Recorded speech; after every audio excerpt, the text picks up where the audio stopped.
calisthenics is a very intriguing but at the same time confusing subject in fitness. It seems to lay in between two completely different approaches to training. I very often see it's being put to the group of activities like breakdancing, acrobatics or tricking. The general idea and training methodology in these sports is totally different from the one we see in weight training. Because it's mostly dependent on skill acquisition, training is not as strict and much more intuitive.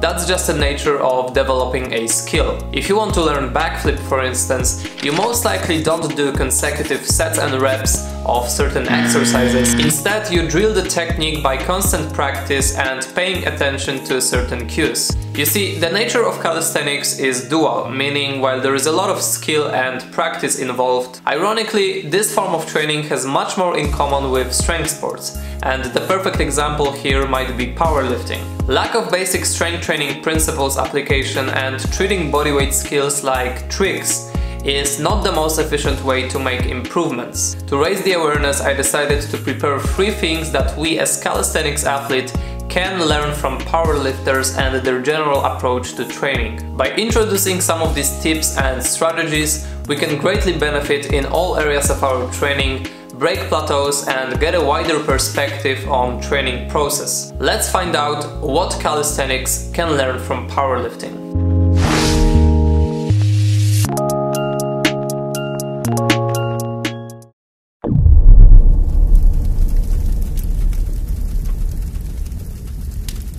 The first formula present in powerlifting that I want to touch upon is periodization.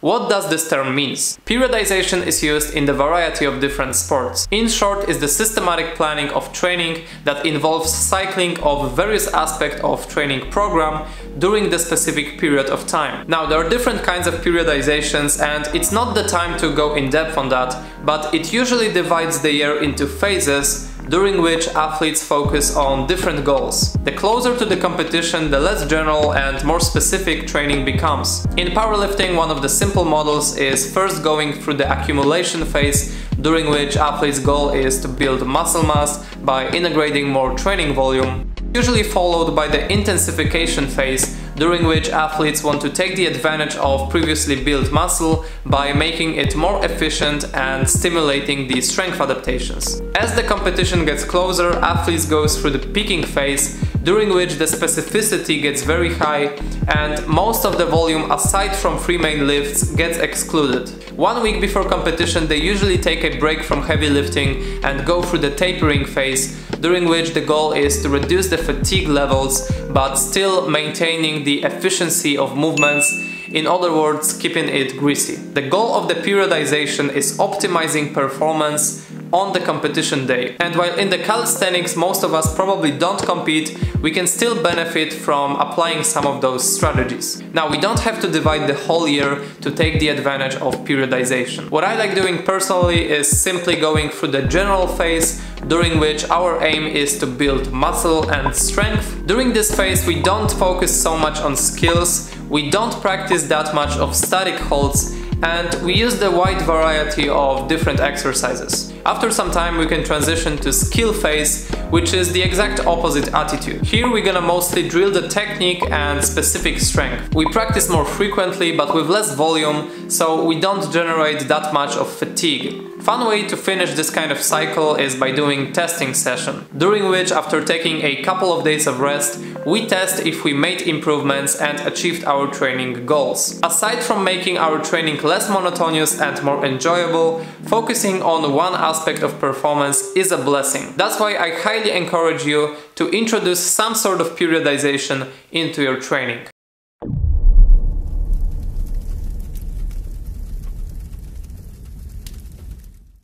The next thing I observed in modern powerlifting that I really like is putting more emphasis on weak point training. The lift is essentially treated like a chain. The coaches and athletes go through analyzing what is the weakest link in this chain, meaning what is inhibiting progress. Then they can program according to it and decide what to do and how much effort is needed to eliminate this weak point. The weak point may be the specific muscle group like triceps in bench press, or it may be the specific part of the exercise, which is very often called sticking point It may be, for example, the lockout in deadlift. Weak points are also being approached as imbalances that we can identify by comparing different lifts to each other.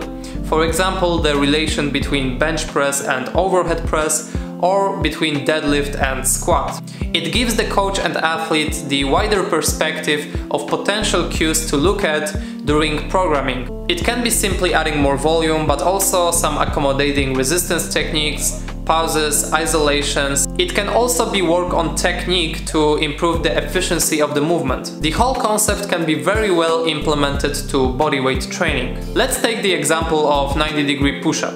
First thing is assessing the movement by splitting it into smaller puzzles. In this example we have the handstand, then by going through the reverse motion of handstand push-up we lower down to the bent arm planche position. Next we do the transition to bent arm handstand and finish the rep with handstand push-up. And now, as we know the independent segments of exercise, we can identify what is the weakness. Let's take my example. So I'm in the position where I can do 5 sets of 5 freestanding handstand push-ups with full range of motion. Despite that, I'm still not able to perform even one rep of full 90-degree push-up. So it's very clear that my weak point that is holding me back from completing this move is the lower position, the bent arm planche. Now, what can I do about it? First thing that comes to my mind is sacrificing some of my overhead pushing volume, which is clearly not an issue, and directing that to the bent arm planche specific work. We can go even further than that. By analyzing this bottom position, we can conclude that main muscles that are being responsible for it are front delts, chest muscles, and triceps. Of course, we also have things like glutes or core muscles that stabilize the whole position, but in my case I'm very sure that it's not the issue. What I also know is that my bent arm planche hold is not that much longer than straight arm, at least relatively to most people. What that is telling me is that my front delts are probably not the issue and I have to seek for the answer somewhere else. My overhead pressing is also relatively very strong in comparison with horizontal pressing. And so it gives us the answer that it's probably the chest that is my weak point. And so what I should do is to integrate exercises like weighted dip, like bench press or weighted push-ups to attack this area with more volume. The weak point analysis and training are the game changer in my eyes, and I really believe that every calisthenics athlete can benefit from that. So find your weaknesses and address it.